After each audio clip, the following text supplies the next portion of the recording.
মুম্বাই ইন্ডিয়ান্সকে কাঁদিয়ে এবার দ্বিতীয়বারের মতো ফাইনালে চলে গেলে কিন্তু পাঞ্জাব কিংস তারা কিন্তু দ্বিতীয়বারের মতো ফাইনালের স্বাদ পেতে যাচ্ছে এবং রয়্যাল চ্যালেঞ্জার বাঙালির সাথে কিন্তু লড়বে ফাইনাল ম্যাচে এবং তাদের কিন্তু আশা রয়ে গেছে।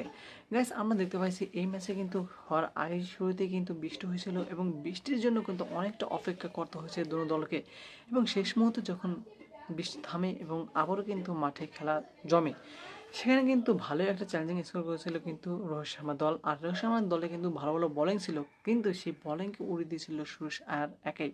এখানে আমরা দেখতে পাচ্ছি যে 20 ওভারে কিন্তু 201 রান করে কিন্তু মুম্বাই ইন্ডিয়ান্স। সেখানে কিন্তু রোহিত শর্মা প্রথমে হোঁচট খায়, মাত্র 8 রান করে এবং ব্যারিস্টো এবং তিলক ভার্মা কিন্তু অসাধারণ জুটি করে এবং তিলক ভার্মা 44 এবং ব্যারিস্টো করে 38 রান। অন্যদিকে কিন্তু তাদের দলে কিন্তু আরেকজন মহামূল্যবান রান করেছে, সে হচ্ছে গাইস সূর্যকুমার যাদব। অসাধারণ ব্যাটিংয়ের ফলে কিন্তু 44 রান করেছে।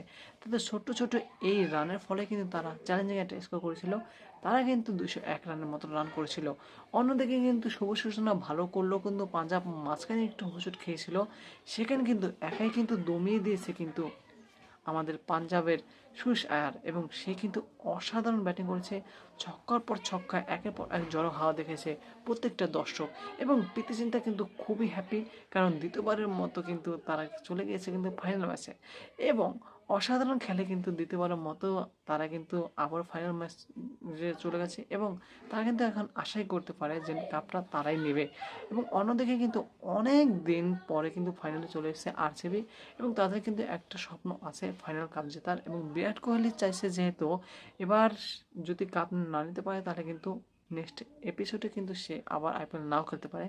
তো সবার কামনায় কিন্তু এবার বিরাট কোহলির দল কাপ নেব। আর অন্যদিকে কিন্তু দুই দলই কিন্তু নতুন এবং তারা কিন্তু জয়ের স্বপ্ন নিয়ে মাঠে নামবে এবং দুই দল কিন্তু আমরা গাইস দেখতে পারি যে কোনোবারই কিন্তু কাপ নেয়নি আইপিএলের ইতিহাসে। এবারেই কিন্তু তাদের চান্স রয়েছে আইপিএলের ইতিহাসে কাপ জেতার। দেখা যাক আমাদের নেক্সটে কারা হবে আইপিএলের চ্যাম্পিয়ন 2025।